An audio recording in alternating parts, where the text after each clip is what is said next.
Hello. So today I'm gonna be reacting to Roxy music remake remodel live at the Royal College of Art. So this is a song suggestion by one of our patrons, Tommy Devlin. So he say, just let me know. Hope you enjoy. So the Roxy music, Roxy music remake remodel live at the Royal College of Art, YouTube. This song was included of Roxy Music first album in 1972. So it has a repeated phrase in it, CPL 333H, which referred to the vehicle license plate of a woman with Roxy's lead singer, Bryan Ferry, has seen and was immediately attracted to, but was never able to speak to. You know, that happens sometimes. That you're attracted to someone and you never get to speak to that person, and then you remember that person forever, right? I have my people that I was attracted to and never talked to them, and I remember I see them like once. I saw them, anyway. So it's interesting. It's an interesting thing. It happens. Some people stay in your life, in your mind, right? In your life, even if you never talk to them and you see them once, that can happen. So yeah, I'm very I have never listened to this group, so I'm very excited. So Tommy, thank you so much. So this is a almost 5 minute song, and yeah, don't know what to expect. 1972, that gave me an idea, right? So let's see what we got. Let's see what we got. So I'm gonna react to this as a classical guitarist, so that will mean in the beginning, the first take, I will not do any stop. So we will watch a video without stopping, and then later I will give you my first impression, things that caught my attention. I will come back to the beginning, and I can do some play and stop, and we can go more in depth with it, right? But right now, the first one is without that. That's my reaction per se in the first listen. So yeah, let's enjoy this. Let's do it.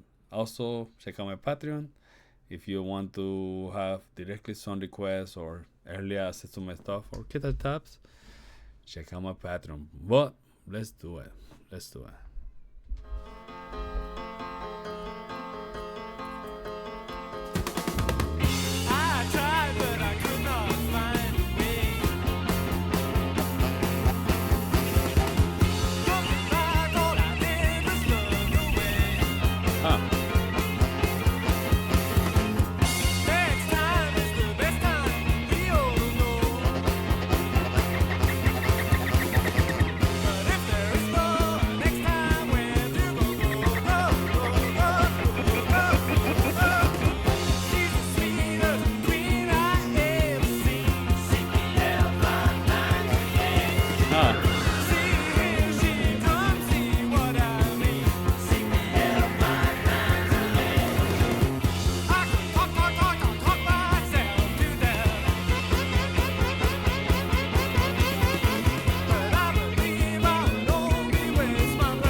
I mean, the chorus is very nice. The music goes to places sometimes.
Such an interesting band.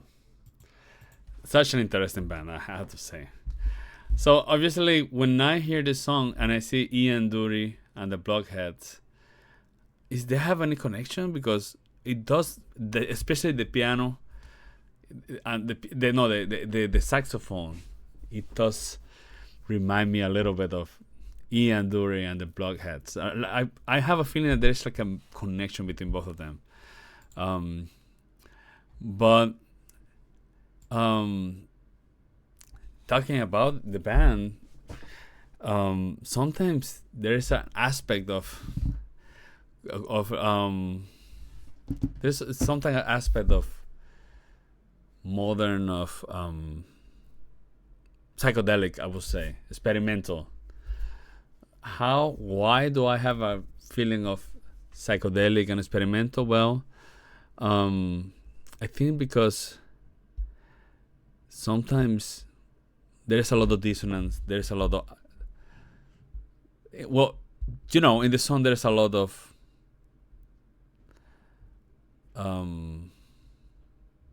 obviously I say that dissonant, but free stuff. For example, the piano. There's a section that do solos. There's a section that there's a piano, right? Piano solo. All that was all atonal stuff. Like, it was not tonality. When people do that in music, that's very experimental, right? Even the solo guitar solo and the saxophone solo, sometimes it went dark places, right? Like, out of the tonality, and obviously the sound that the keyboard is doing, the electronic, that's very out of place too. When I say out of place, it's like it doesn't form part of the tonality that they're doing. And then sometimes even the rhythm and how everything is played can be a little random, right? But yet again, there's a lot of experimental psychedelics aspect to this, I would say. So I think that this one deserves play and listen to appreciate a little bit more what's happening, right?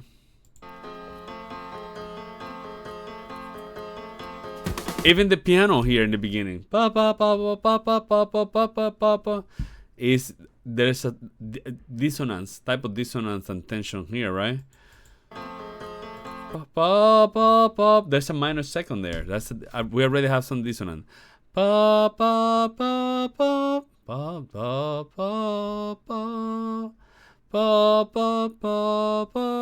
Yeah, there's a minor second there. That already we entering in that. Well, sometimes you can make those work, right? But now let's listen what's happening. So, and even he have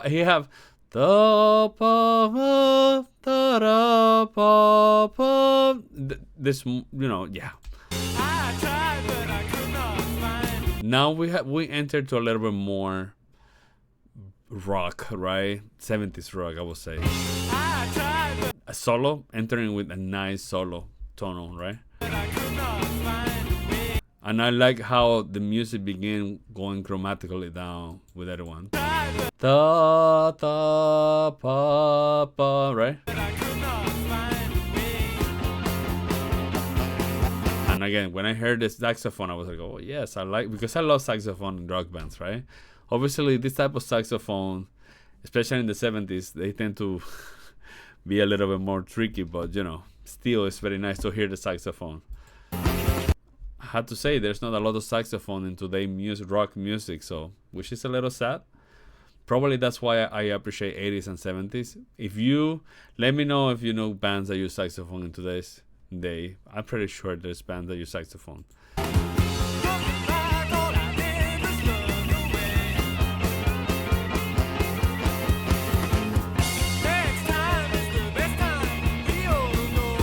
Everything going very well so far.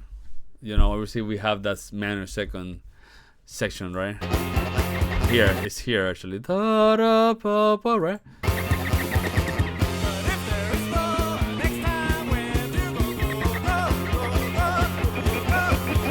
Actually, it sounds very heavy, rock heavy.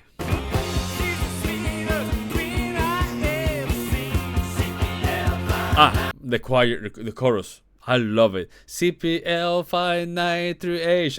I it sounds so catchy. Now we have the experimental keyboard electronic sound going on. Here. You hear that? And like the drum, ta, ta, ta, and then go ta, ta, ta, ta, right? Like a little blast beat. Not blast beat, you need something else, but that repetition of the snare is so nice. That way that he say talk, talk, talk, right? Unconventional. Sound very interesting.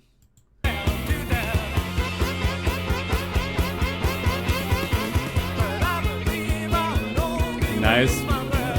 So far, everything really good. Again, we hear the electronic sound in the background.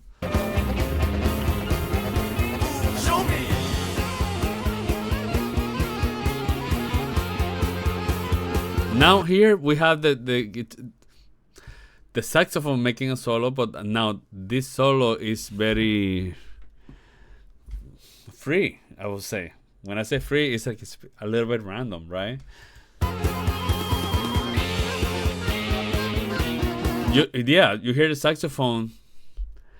It's going atonal places. Now the guitar is trying to add stuff too, and the guitar, I'm sure that it kind of goes a little weird too. No, actually the saxophone goes, the guitar goes more. No, here, this section of the guitar solo is a little crazy actually. That sounds very atonal, and it sounds very, very free. I'm gonna call free when I hear people doing random stuff, right? Because for free jazz, that's what normally happens, right? You know, for the most part. In this case, the guitar has also been part of this. Here.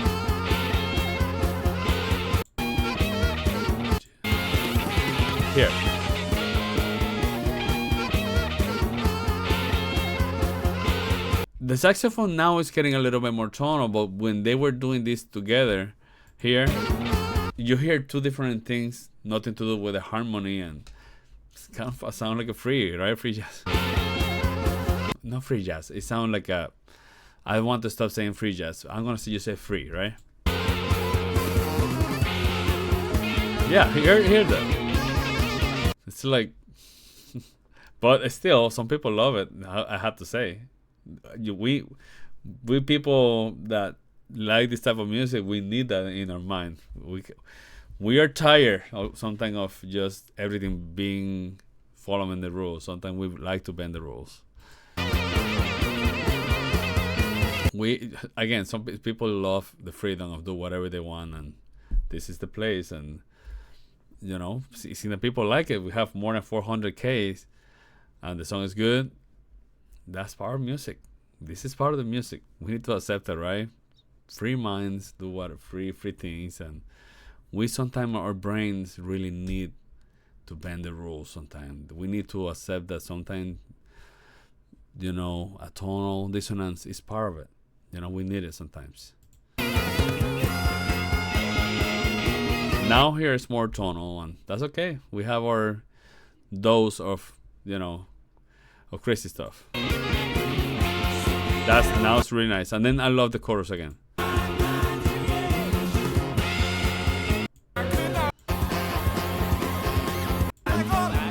Now we have the electronic sound here.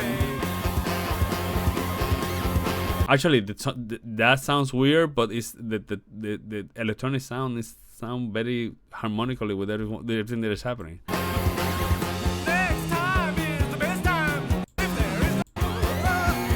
Yeah. 93H.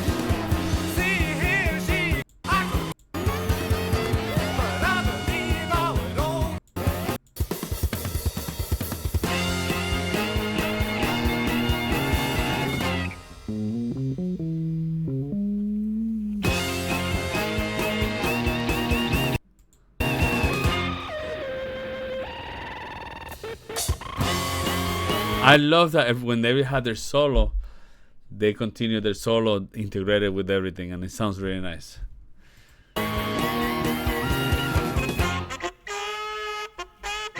That's very tonal. That sounds very nice. You see? Super nice. I like it.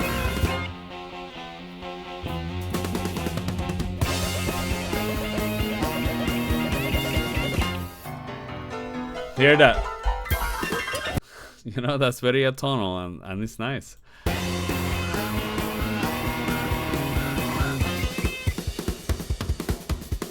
There we go. And now we have the guitar, right? No?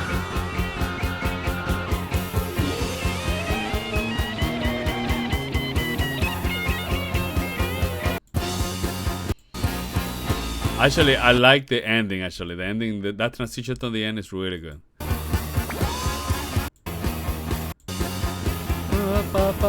We go chromatically down to the end.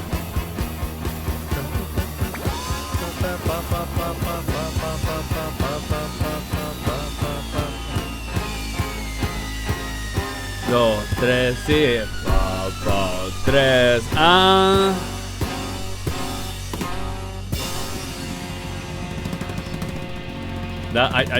That ending was, I would say on fire. I love it. Super clean, synchronized. You know, good stuff. I like it. And then adding a solo here.